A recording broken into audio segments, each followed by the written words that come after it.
So, Mhm, mhm. for well-being, I'd like to ask you how you can balance your professional work life with your rest, responsibility, and family obligations. It's hard.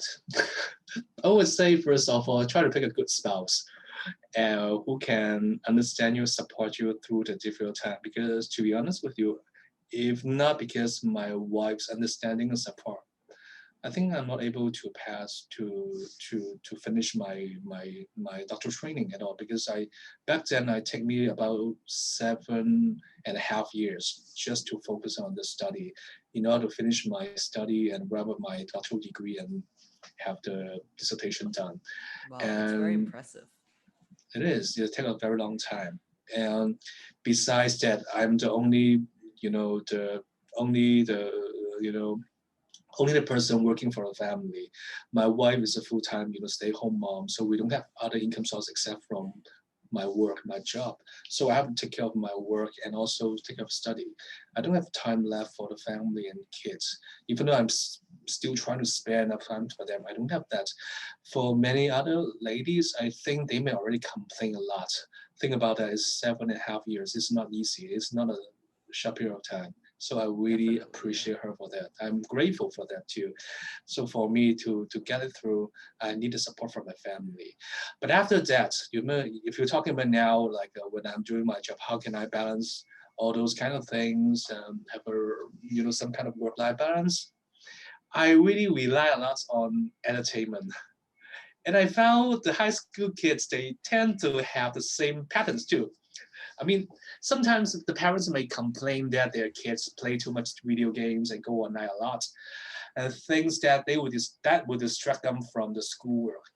But actually, I think quite the opposite. I think those kind Okay. of things help me to take a break from the very demanding daily work. I Yes, you see. might call it as avoidance. Yes, you might call it as kind of like distraction and all, but well, I would call it as a balance. I mean, like when I was free, I tend to play TV games using my smartphone, and I watch Netflix. I watch different YouTube channels, see different YouTuber, and just do whatever new guys the kids will do. And I go to IGs and go to social medias to see different stuff. Right, this is how I do it. Yeah, I all feel the students can relate. Yeah. can we do that? Well, I think this is the only thing can help us to get through a difficult part of life. That is Okay. the fun part, and in order to get back on the hard part of life, this is a balance what we need. All right. And except that I need to do exercise, I tend to work out in gym like 3 times a week, and just to kind of to just do some workout and do some jogging. And also, I found good food and good drink and vacation is very important too. That I tend to, go to some fancy restaurant every once in a while to just give me a nice treat, to give me some to refresh my mind a little bit, to relax my spirit a little bit. This is how I would do it. And the other thing maybe you will find interesting or surprising is like to me another, I would say, crucial part of my work-life balance part is I tend to see my therapist. And I think another important part about self-care part about being a psychologist or a psychotherapist is we need to see therapists ourselves. We need to have our personal therapy too, because like during our work, we tend to listen to a lot of different sad story. Because to tell you the truth, people won't come in for you just to share their joy. Most of the time, they come for you to share their pain and agony. So you will start to affect by all those things unless you don't care about them. If you really care about the people you're seeing, you will feel their pain, and more or less you will get some kind of the negative emotions or energy from them. So it's very important for you, for us, for at least for me, to see my therapist at least every once in a while to try to to clear up some of my internal experience, help me to process how I'm feeling during the week, not just because my work, but also for my personal life. Sometimes I have some fights with my family, my let's say my wife, and I cannot, or there's something I want to talk about, but I cannot talk to my wife about that because I don't want to piss her off, then I would talk to a therapist. And something I would not like to share with friends because I don't want to burden them with my personal issues. I feel because they are my friends and I cannot just, of course they are, I mean, they would like to support me during my difficult time, but I don't want to feel, feel take it for granted and kind of every times rely on them for that. So in that cases, I will try to go to my therapist. At least I feel I pay for them, so I don't feel guilt for Mm, telling him what I'm feeling at that moment. So this is what I would do. yeah.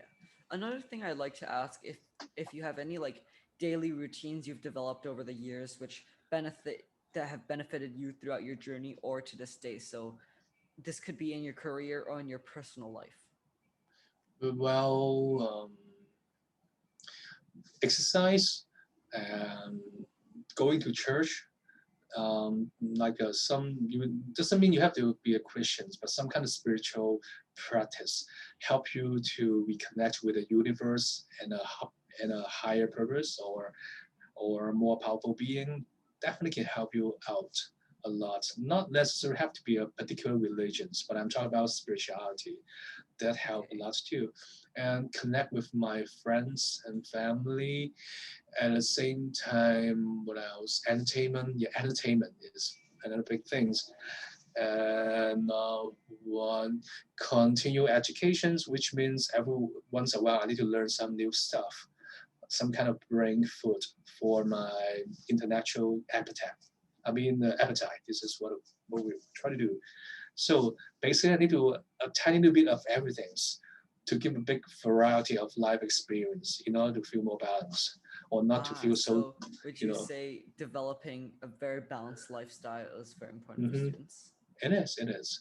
Especially if you want to go to, if you really want to be a therapist in the future, that is super important. Yeah, so it's of have yourself Mhm. your mind clear and then you can help others. This kind of story, Yes. right? So Hmm. in careers, your career is definitely very competitive. So what's kind of sets you apart from everyone else and has made you now today successful? Well, I don't think I myself is that successful. Tell the truth.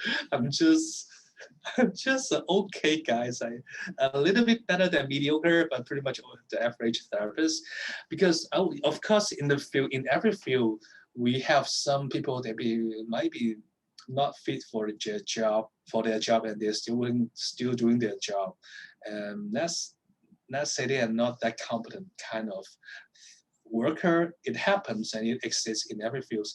Even in my field, I see there are some therapists maybe not meant for their job, but they still doing their job. But still, this is just a minority. It's not a majority. Majority of them are very good therapists, and usually I will try to like put them in three different categories. I would call it one the I mean the beginning one is called I would call it novice, and then we have the experienced type and we have the seasoned type therapist, three different types. And I will consider myself as an experienced type, not the seasoned type yet, because I'm just practicing for 16 years.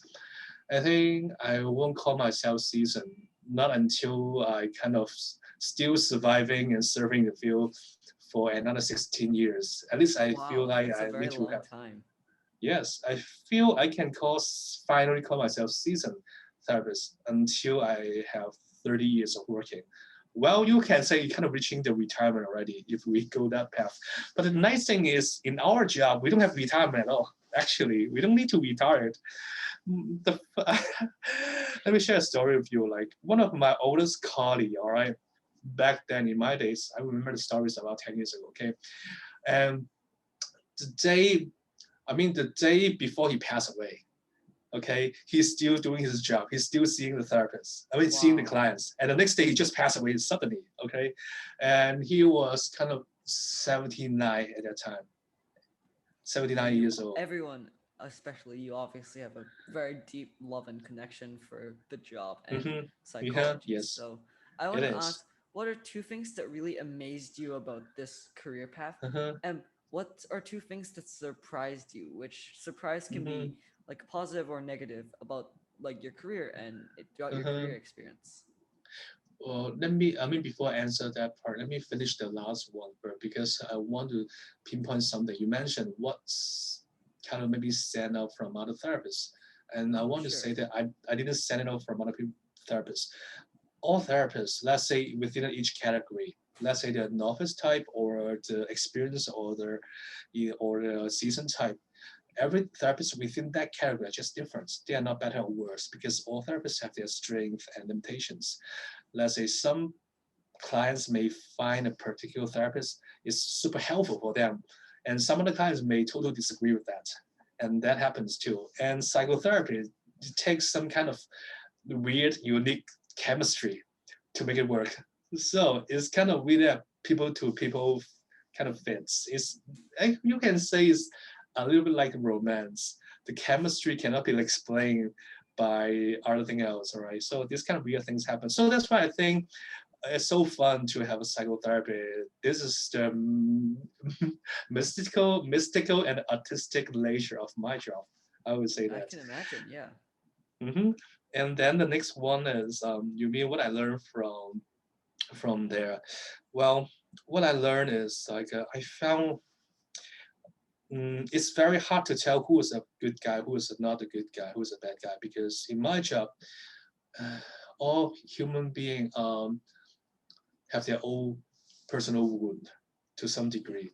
Okay, and all bullies they're just once bullied by themselves. They were once bullied, and all victims, and are always they think they were once victimizing other people too.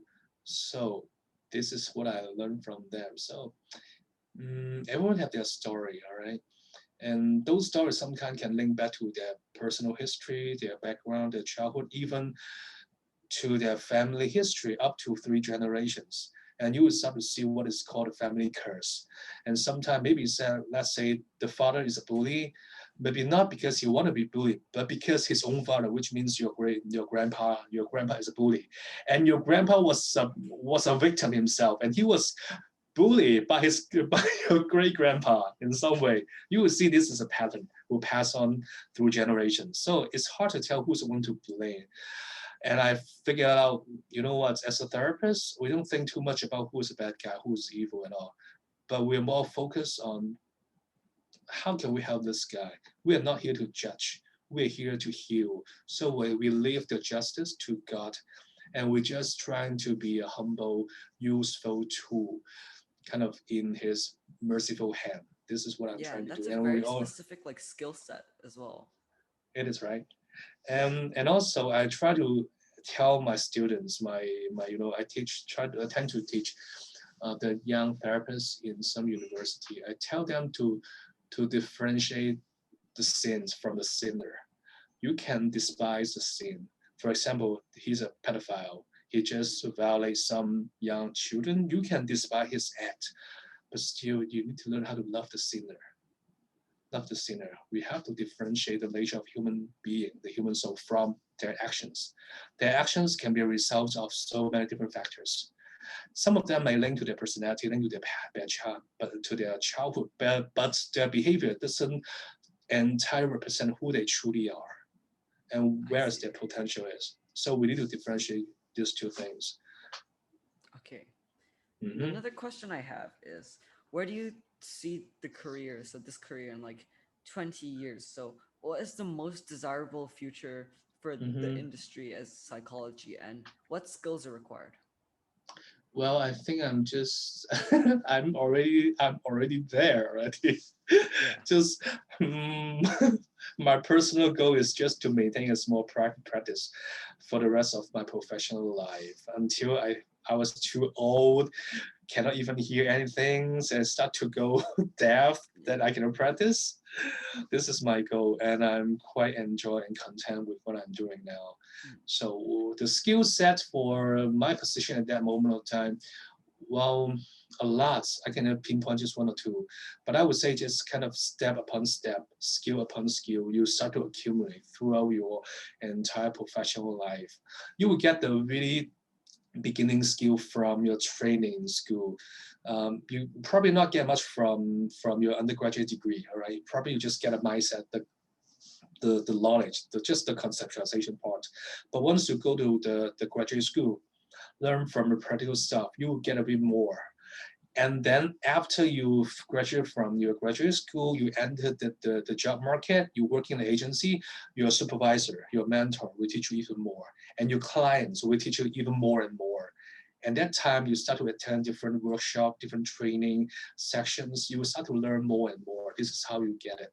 And besides that, I mean, plus you need to go for own personal therapy. And therapy is very helpful for you to become more, to be a better therapist too.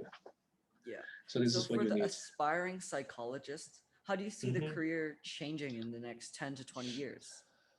I always see there's a very big demand, very large unmet demand for mental health professional, including psychologists, because you know, the world is getting more and more, developed and complicated at the same Oh, time, and definitely. Yeah. it is, and mental health has become more and more important than before, right? And there's a big, really, really big gap between that, and I see part of that is like the how can we find the resources to hire more professionals, because training to become a psychologist or therapist is not that easy.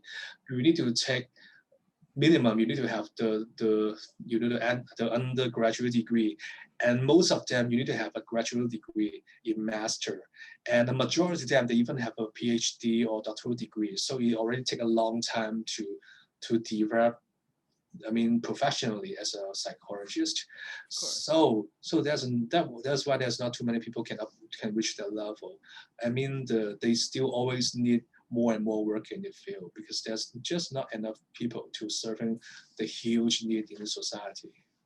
Okay. So I would say the job prospect is very good, Mm. but it's All not right. easy to. It's not Yeah, easy to. definitely not. So, Mhm, is there any more useful advice you'd like to tell students? Because, as you said, there's more job mhm, opportunities in the field, and it's very difficult. So, if you were to mhm, kind of sum up and give a final word mhm, to students who are really interested, what would you mhm. say?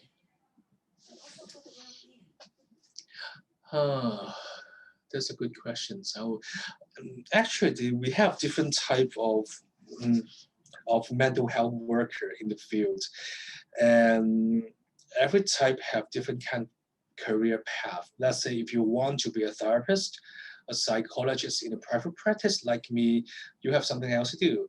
If you want to be a psychologist in the hospital, they have a different path. All right. If you want to be a psychologist in a very renowned NGOs, all right, it's a different story too.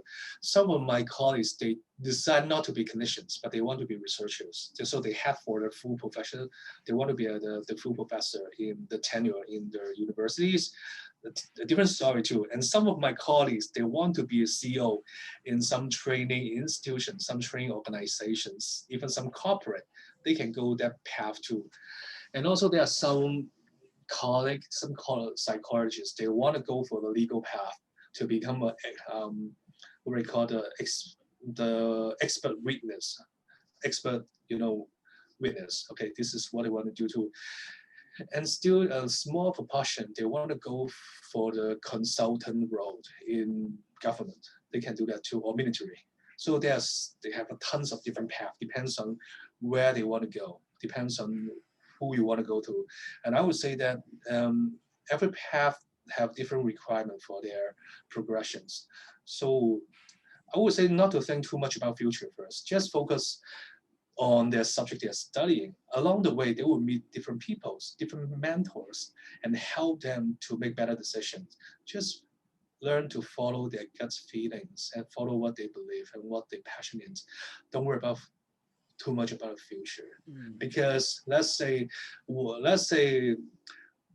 you finish the psychology degree by the end, you already 5 years later, all right, and the world may be a total different world at that time. What I'm giving you may be not that relevant to the time over. I mean, when the time approached there. So not to worry too much about future, because we don't know about future yet. Just Yeah, focus on present and study whatever you think have a value in it, and go for it, of and you won't course. regret it. Yeah, so it's like the And step by step that you were talking about, that kind of approach to mhm, life. All right. yes, we can only see that far, that's clear. For just a few steps ahead of you, you can never see through your whole journey ahead of you. Oh, So don't so yeah. overthink.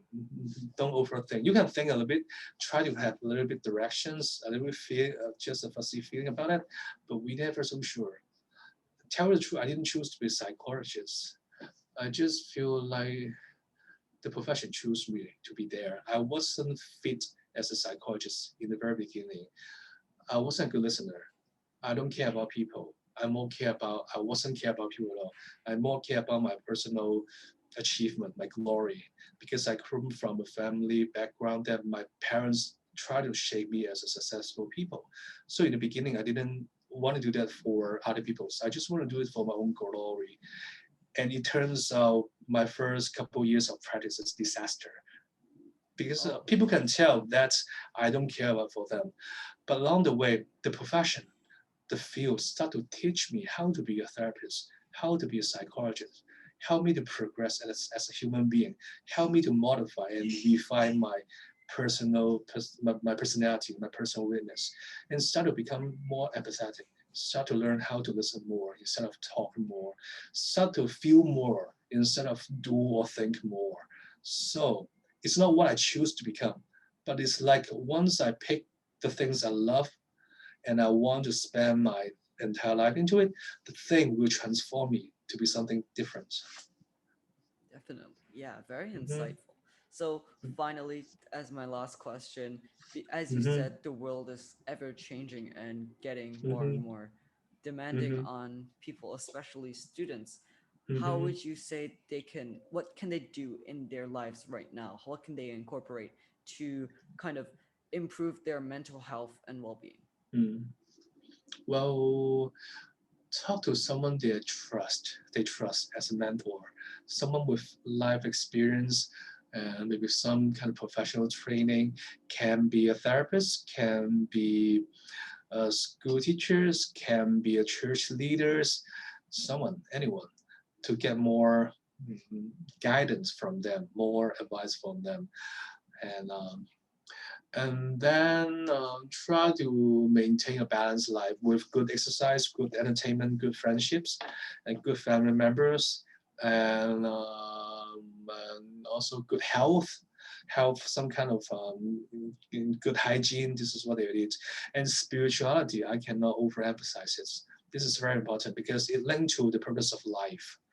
If you don't know your purpose of life, if you don't know why you exist today, if you don't know why you have to be here, if you don't see the meaning in your suffering or why I have this kind of my life sucks, why I have that. If you can't have those answers, it's almost impossible to move forward. So they need to have some kind of spiritual connections or spiritual practice to kind of figure out who they are. And Okay. that really helped too. Mm-hmm. All right. Well, thank you so much for your sharing. I really Mm-hmm. appreciate it. And so definitely help a lot of people. So again, thank you so much, Dr. Chan. Mm-hmm. Okay, thank you so much. Okay, bye bye.